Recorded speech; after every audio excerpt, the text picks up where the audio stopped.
खुलुमबाय बेयो बड'लेण्ड इंखं टेलिभिजन दिनै 4 सेप्तेम्बर 2021 शनिबार खालि सानसेनि बरादखौ नोंथांमोननि खाथियाव लाबोदों आं सदानन्द दैमारिया।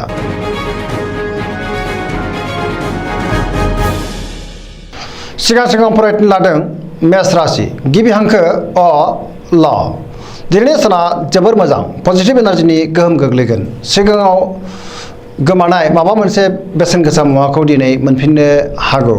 समाजाव लोगो लेवा बांगोन, सोरबा लोगोनिफ्राय मोजां खौरां मोनगोन, गोसोखौ दिनै जोबोर गोजोननाय मोनगोन। गोबां मोजां खाबु फैगोन, देहाया दिनै मोजाङै थागोन, गुबुननि हेफाजाब मोननो हागोन, रांखावरियाव दिनै जोबोर मोजां होनजायो, आरजिनाय धोनखौ दोनथुमनो हागोन, मोननो गोनां धोनखौबो दिनै मोननो हागोन। बेफार फालांगियाव मोजां मुलाम्फा मोननो हागोन, मावनो लानाय खामानिखौ थि समावनो मावफुंनो हागोन, सिगांनि बबेबा आद्रा खामानिखौबो दिनै मावफुंनो हागोन, न'खराव अनलायनाय फैगोन, गुबुननि गोसोखौ बोनो हागोन, गोसोनि बोलोआ बांगोन, बहानिफ्रायबा मोजां खौरां फैगोन, समाजाव दिनै गोबां मान मोननो हागोन,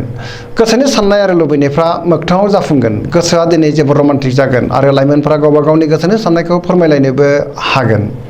सरासनस्रायै दिनै साना जोबोर मोजां आरो मोजाङैनो बारग'लांगोन।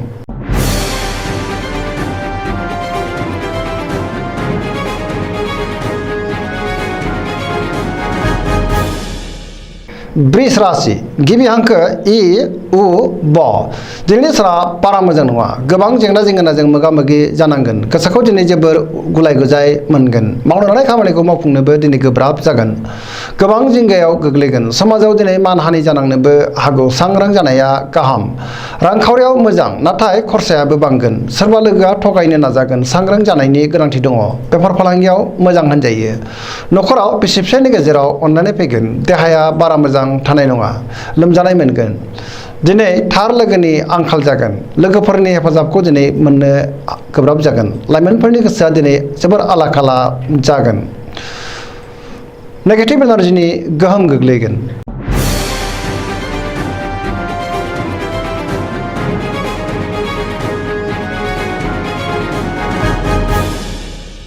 मिथुन राशि गिबि हांखो ख स दिनैनि साना जोबोर मोजां, गोबां खामानि मावनो गोसो दुंखांगोन आरो मावनोबो हागोन, मावनो लानाय खामानिखौ थि समावनो मावफुंनो हागोन, गोसोखौ जोबोर गोजोननाय मोनगोन, देहाया मोजाङैनो थागोन, रांखावरियाव जोबोर मोजां, गोबां धोन आरजिनो हागोन, बेफार फालांगियाव जोबोर मोजां मुलाम्फा मोनगोन, आयआ बांगोन, न'खराव दिनै बिसि फिसायनि गेजेराव अनलायनाय फैगोन, समाजाव गोबां मान मोननो हागोन, गोसोनि बोलोआ बांगोन, गुबुननि गोसोखौ गोरलैयैनो बोनो हागोन, बिदा फंबायजों मोजां सोमोन्दो थागोन, बिमा बिफानि अननाय आरो बोरखौ मोनगोन, लाइमोनफोरनि गोसोआ दिनै जोबोर रमान्टिक जानो आरो गावबा गावनि गोसोनि साननायखौ फोरमायलायनोबो हागोन, फरायसाफ्रा फरायनायाव गोसो दुंखांगोन आरो मोजां फिथाइ मोनगोन, मोजां गाज्रिखौ बिजिरनो रोंगोन, पजिटिभ एनार्जिनि गोहोम गोग्लैगोन।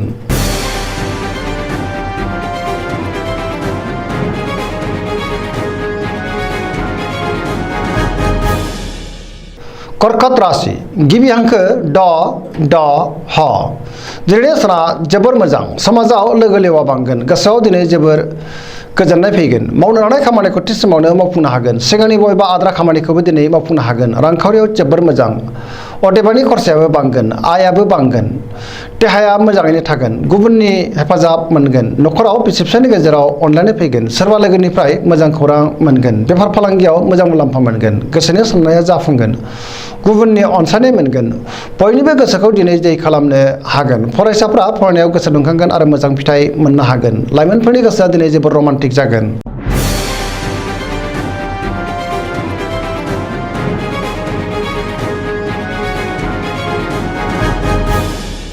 सिंह राशि गिबि हांखो म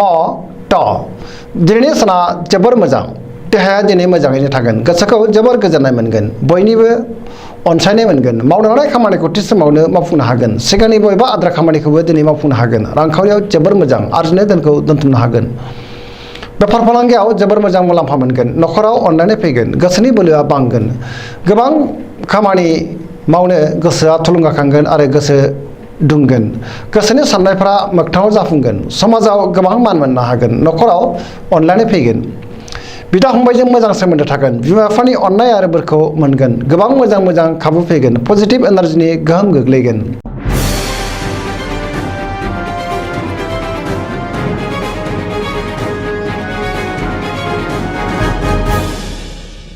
कन्या राशि गिबि हांखो प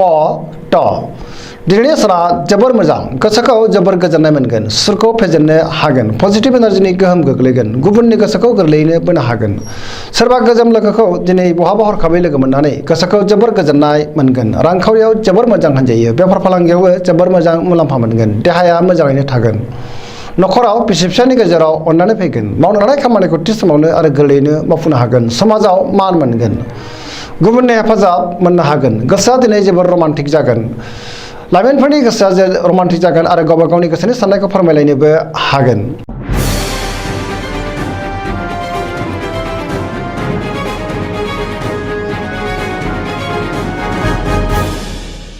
तुला राशि गिबि हांखो र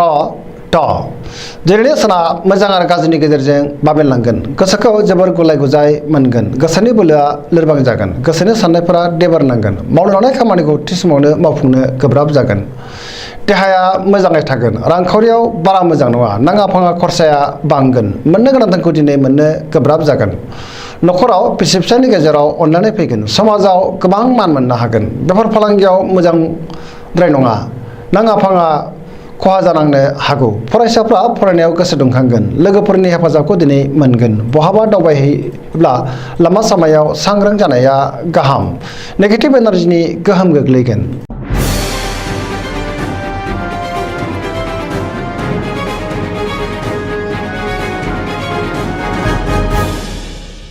वृश्चिक राशि गिबि हांखो न स दिनैनि साना मोजां आरो गाज्रिनि गेजेरजों बाबेनलांगोन सोरनिबा सायाव गोबां रागा जोंफ्लांनो हागौ गोसोखौ मेंनाय मोनगोन मावनो लानाय खामानिखौ थि समावनो मावफुंनो गोब्राब जागोन गोबां जेंना जेंगोना आरो हेंथा नुजाथिनो हागौ गोसोनि साननायफोरा देबारनांगोन समाजाव मान मोनगोन नखराव अननानै फैगोन रांखावरियाव बारा मोजां नङा नाङा फाङा खरसाया बांगोन बेफार फालांगियाव खहा जानांनो हागौ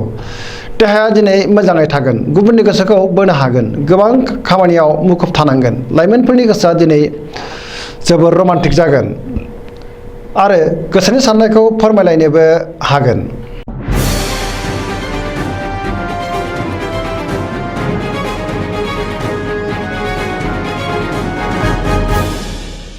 धनु राशि गिबि हांखो ढ फ भ दिनैनि साना जोबोर मोजां समाजाव लोगो लेवा बांगोन गोसोखौ दिनै जोबोर गोजोननाय मोनगोन मावनो लानाय खामानिखौ थि समावनो आरो गोरलैयैनो मावफुंनो हागोन सिगांनि बबेबा आद्रा खामानिखौबो दिनै मावफुंनो हागोन गोसोनि साननायफोरा जाफुंगोन पजिटिभ एनार्जिनि गोहोम गोग्लैगोन रांखावरियाव जोबोर मोजां आयआ बांगोन बेफार फालांगियाव जोबोर मोजां मुलाम्फा मोनगोन समाजाव मान मोनगोन देहाया दिनै मोजाङै थागोन नखराव बिसि फिसायनि गेजेराव अनलायनाय फैगोन गोसोनि साननायफोरा मोगथाङाव जाफुंगोन लाइमोनफोरनि गोसोआ दिनै जोबोर रमान्टिक जागोन आरो गावबा गावनि गोसोनि साननायखौ फोरमायलायनोबो हागोन फरायसाफ्रा फरायनायाव गोसो दुंखांगोन आरो मोजां फिथाइ मोननोबो हागोन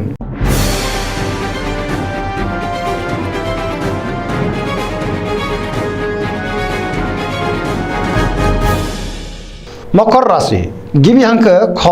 ज दिनैनि साना जोबोर मोजां गोसोखौ जोबोर गोजोननाय मोनगोन सोरजोंबा बाख्नाय जागोन देहाया दिनै मोजाङै थागोन मावनो लानाय खामानिखौ थि समावनो आरो गोरलैयैनो मावफुंनो हागोन रांखावरियाव जोबोर मोजां आयआ बांगोन सिगांनि बबेबा आद्रा खामानिखौ दिनै मावफुंनो हागोन बेफार फालांगियाव जोबोर मोजां मुलाम्फा मोनगोन नखराव अननानै फैगोन गोसोनि बोलोआ बांगोन बिदा फंबायजों मोजां सोमोन्दो थागोन बिमा बिफानि अननाय आरो बोरखौ मोनगोन समाजाव गोबां मान मोनगोन गोसोखौ दिनै जोबोर गोजोननाय मोनगोन लाइमोनफोरनि गोसोआ दिनै रमान्टिक जागोन पजिटिभ एनार्जिनि गोहोम गोग्लैगोन जायखि खामानि मावा मानो मोनफ्रोमबो खामानिखौनो दिनै गोरलैयैनो मावफुंनो हागोन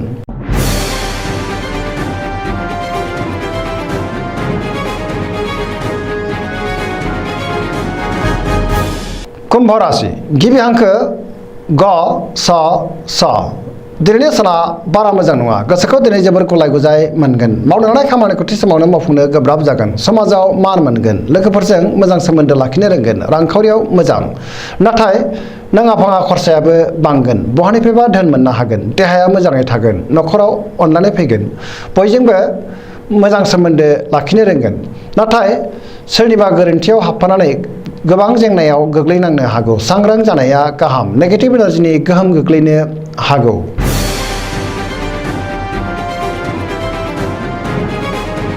मीन राशि गिबि हांखो ड स दिनैनि साना जोबोर मोजां गोसोनि साननाय आरो लुबैनाया मोगथाङाव जाफुंगोन गोसोखौ दिनै जोबोर गोजोननाय मोनगोन गोसोनि बोलोआ बांगोन देहायाबो मोजाङैनो थागोन अब्लाबो नाथाय जानाय लोंनायाव सांग्रां जानाया गाहाम। रांखावरियाव दिनै जोबोर मोजां। आरजिनाय धोनखौ दोनथुमनो हागोन। मोननो गोनां धोनखौबो दिनै मोननो हागोन। आयआ बांगोन। बेफार फालांगियाव जोबोर मोजां मुलाम्फा मोनगोन। न'खराव बिसि फिसायनि गेजेराव अनलायनाय फैगोन। बिदा फंबायजों मोजां सोमोन्दो थागोन। लाइमोनफोरा मोजां खौरां मोनगोन। गोसोआ दिनै जोबोर रमान्टिक जागोन। बयजोंबो गोरोबनो रोंगोन। पजिटिभ एनार्जिनि गोहोम गोग्लैगोन। सरासनस्रायै दिनै साना जोबोर मोजां आरो मोजाङैनो बारग'लांगोन। जायखि खामानियाव मावा मानो मोनफ्रोमबो खामानिखौनो मोजाङैनो मावफुंलांनो हागोन। दिनैनि राशि फरायनाया एसेनोसै। जोबनायाव बेखौनो खावलायो जाहाथे नोंथांमोना सानफ्रामबो जोंनि बे बड'लेण्ड इंखं टेलिभिजनखौ नायबाय थायो आरो साबस्क्राइब खालामो, लोगोसे लाइक खालामो आरो शेयार खालामो। एसेनोसै, गोजोन्थों।